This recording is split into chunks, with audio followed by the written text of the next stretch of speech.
ओम नारायण नारायण। बोलो कृष्ण बलदेव की जय।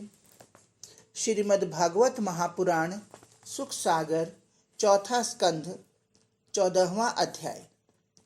राजा वेणु और उनके पुत्र अंग की कथा। मैत्रेय जी ने कहा, संसार का कल्याण चाहने वाले उन ब्रह्मवादी भृगवादी मुनियों ने राजा के न रहने पर बेन को पृथ्वी का राजा बनाया। वह अत्यंत कठिन शासन करने वाला बेन को राजा हुआ सुनकर सारे चोर जैसे सर्प के भय से मूषक छिप जाते हैं वैसे ही छिप गए। बेन राज सिंहासन को पाकर 8 लोकपालों के ऐश्वर्य से उच्छृंखल हो अपने मुख अपनी प्रशंसा करता हुआ पूज्यों का अनादर करने लगा और अंकुश से रहित मतवाले हाथी की तरह अभिमानी वह रथ में बैठकर पृथ्वी और आकाश को कंपित करता हुआ घूमने लगा और कहने लगा, हे ब्राह्मणों, आप लोग न कहीं यज्ञ करें, न दान दें, न हवन करें। इस प्रकार भेरी शब्द के साथ चारों तरफ धर्म करने से रोक दिया। तब मुनि लोग दुष्ट बेन के इस अत्याचार को देख एकत्र होकर संसार के दुख का विचार करते हुए कृपा पूर्वक यह कहने लगे कि इस समय संसार को राजा और चोर दोनों ओर से जलती हुई लकड़ी के बीच में स्थित चींटी को कष्ट हो वैसे ही बड़ा भारी संकट प्राप्त हुआ है। अराजकता के भय से अयोग्य रहने पर भी इसे राजा बनाया, परंतु आज इससे भी भय उत्पन्न हुआ।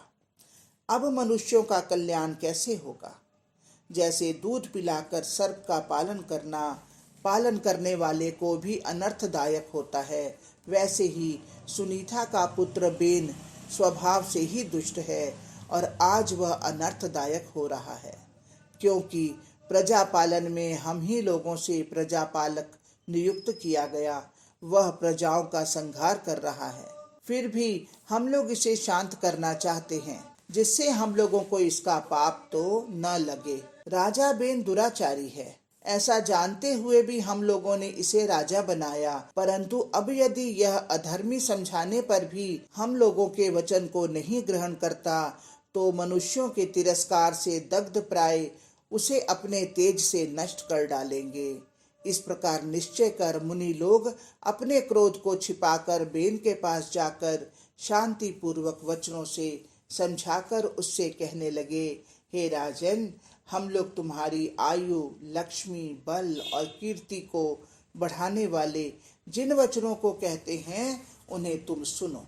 मन, वाणी, शरीर और बुद्धि से किया हुआ धर्म मनुष्यों को शोक से रहित ब्रह्मादि लोकों को देता है, तथा जो मनुष्य निष्काम होकर धर्म करते हैं उन्हें मोक्ष भी प्रदान करता है।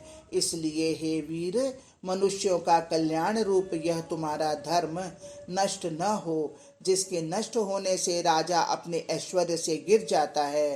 हे राजन, असत मंत्री और चोरों से प्रजा की रक्षा करता एवं समय पर शास्त्रानुसार कर लेता हुआ राजा इस लोक में सुख प्राप्त करता है और मरने के पश्चात स्वर्ग में भी प्रसन्नता पूर्वक रहता है। जिस राजा के राष्ट्र और नगर में वर्ण और आश्रम के धर्मों से युक्त मनुष्य अपने अपने धर्म से युक्त यज्ञ पुरुष भगवान विष्णु का भजन करते हैं, हे महाभाग, अपने धर्म युक्त शासन में स्थित रहने वाले उस राजा के ऊपर प्राणियों को उत्पन्न करने वाले विश्वात्मा भगवान विष्णु प्रसन्न हो जाते हैं।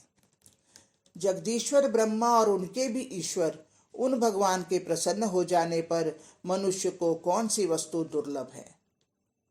जिन भगवान को लोकपालों सहित संपूर्ण लोक बड़े आदर के साथ बलि समर्पित करते हैं, उनकी आज्ञा पालन करते हैं।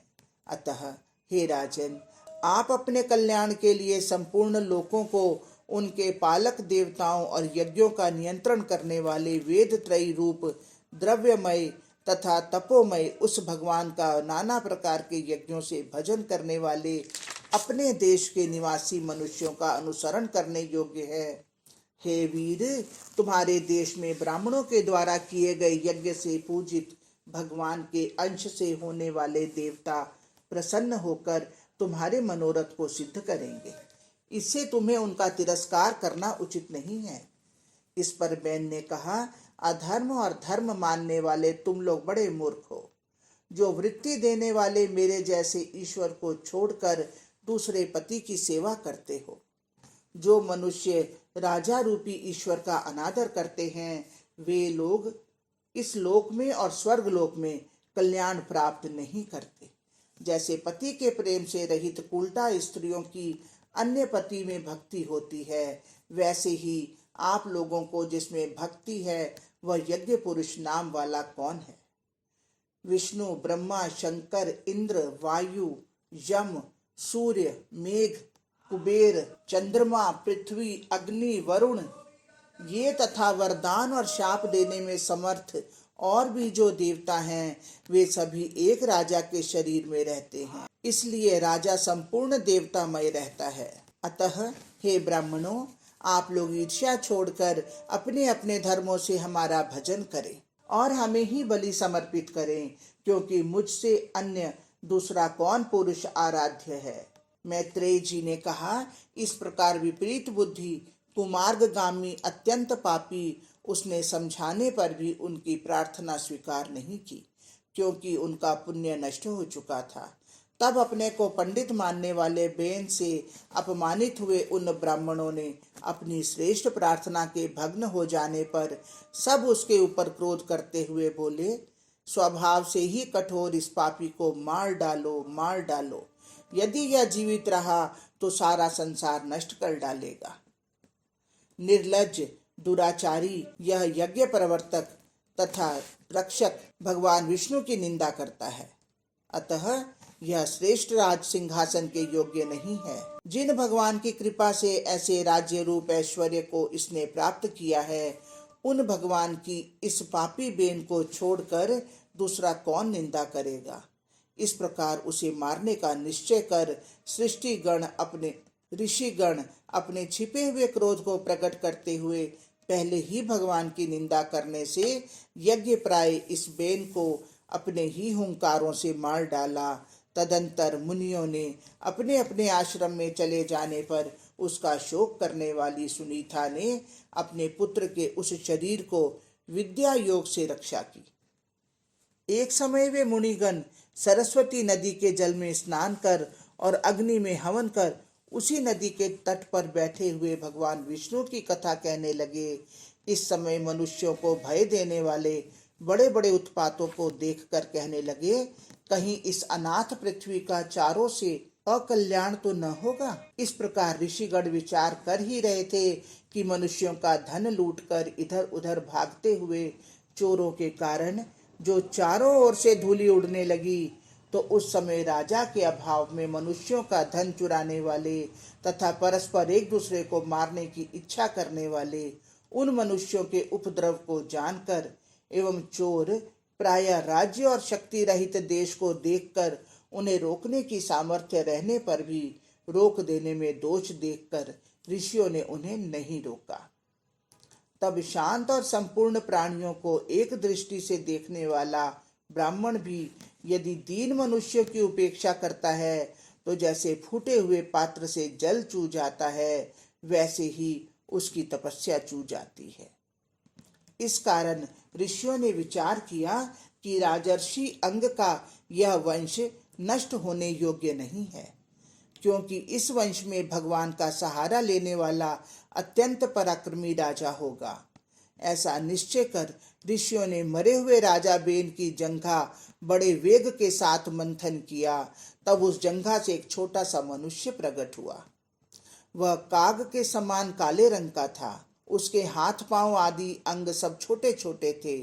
थोड़ी लंबी थी। नासिका का अग्रभाग नीचे को दबा हुआ था।